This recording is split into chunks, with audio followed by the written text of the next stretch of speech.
Jai Hind students. So now our next topic for today is the seed. As we have already discussed that the mature ovary is converted into the fruit and the mature ovule which is there, it gets converted into the seed. So basically seed is a mature ovule. So the ovule which you have seen, that gets converted into the seed. Fine. Now if you see, the seed is having seed coat, right? Seed coat and is the outermost covering of the seed. For example, if you see gram, chana. So chana, the outer brown colored covering which you see, that is the seed coat, covering of the seed for its protection. And it is having embryo. So these two are the main content of the seed. So a seed is made up of embryo and seed coat. Now let's see about the seed coat. The seed coat which you see, it is actually two segmented. The seed coat which you see from the outside is called as testa. And the seed coat, when you will take out, for example, if you have taken gram and if you soak it, you will easily peel off. You will be able to peel off the seed coat. So if you see, outer dark brown colored coat is actually testa, and the inner one, which is the lighter one, is the tegmen. Alright, so inner and outer means testa and tegmen.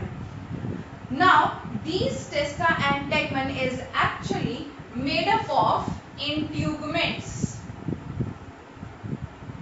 So in the ovule's structure, the integuments which are there, those integuments have got converted into the testa and tegmen. Now let's see this part of the seed. Okay, for example, if this one is inner structure of the seed, what you will observe when you will take it off, when you will remove this, open this, then somewhat this kind of a structure will be seen by you, and here the uppermost layer will have a structure. This structure is going to be the future shoot and is called as the plumule. Whereas just next to it, a very small structure, fine structure, you will see, this is going to be the future root, and this is called as the radicle.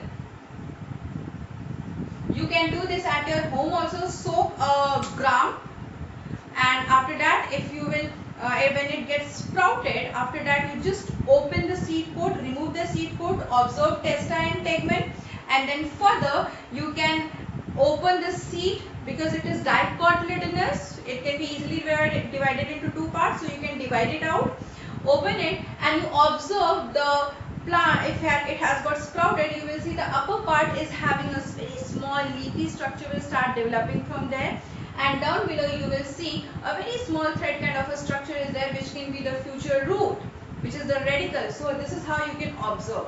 Now what you will observe, inside this there is a part which is developing, and this part is called as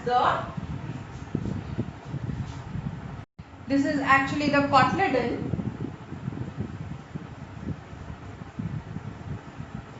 If you remember the third chapter where we had discussed about the plant kingdom, then we have discussed about the angiosperms double fertilization, and we have discussed about the ovules structure, right? So from there you know that the cotyledon part is this one, and which is going to have stored food in it, and now this cotyledon, inside this there is going to be the endosperm. So if this fruit can be divided into two, if this seed can be divided into two parts, then it is going to be the cot. This is the one cot. For example, if you will see the gram, you will divide it into parts. So that the two parts which you have seen is the cotyledons of it. Same way, if you will see the rice seed, you can't divide it into two, right? That is having just one cot. So that is called as a monocotyledon or monocotyledonous seed. So here, this is the cot. So as I have segregated, so this one cot you can see, the other cot is also there. And the innermost area which is over here, which is having the stored food, actually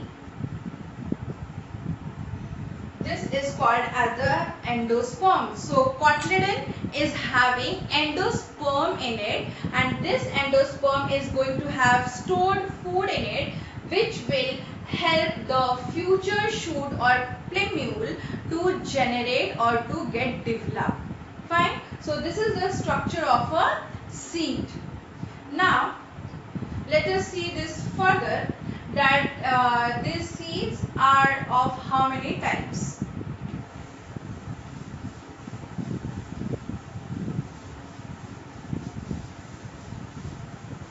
As explaining this, I have told you twice that the seeds are of two types. One is the monocot, the other one is dicot. So monocot, like the rice, the cot of this or this seed you can't divide by yourself, right? As you can see the wheat, as maize, can you divide it into two? No, you can do it at home. If you are having the wheat seed, you will see that it is having only one segment, only one part. So this is the difference between monocot and monocot and dicot, that it can be only one part. This will be only one part which can't be divided, and dicot can be easily divided into two. Apart from this, there are two more words, epicotyl and hypocotyl. Let's see what is this actually. So if you will see a structure of a seed, we have just now discussed that the upper part which develops is the plumule, and the lower one which is here is called radicle. This portion is called endosperm, and over here this is called cotyledon, with the seed part you are having. Okay, so this is the cotyledon. Now the epicotyl is the embryonal axis between the plumule and cotyledon. So the embryonal axis between cotyledon and plumule is called as epicotyl, whereas the hypocotyl which you see is the embryonal axis between the radicle and cotyledon. So this is radicle plus cotyledon, and this is plumule plus cotyledon. Now I hope that you are clear with the epicotyl, hypocotyl, monocot and dicot. So thank you for watching the video.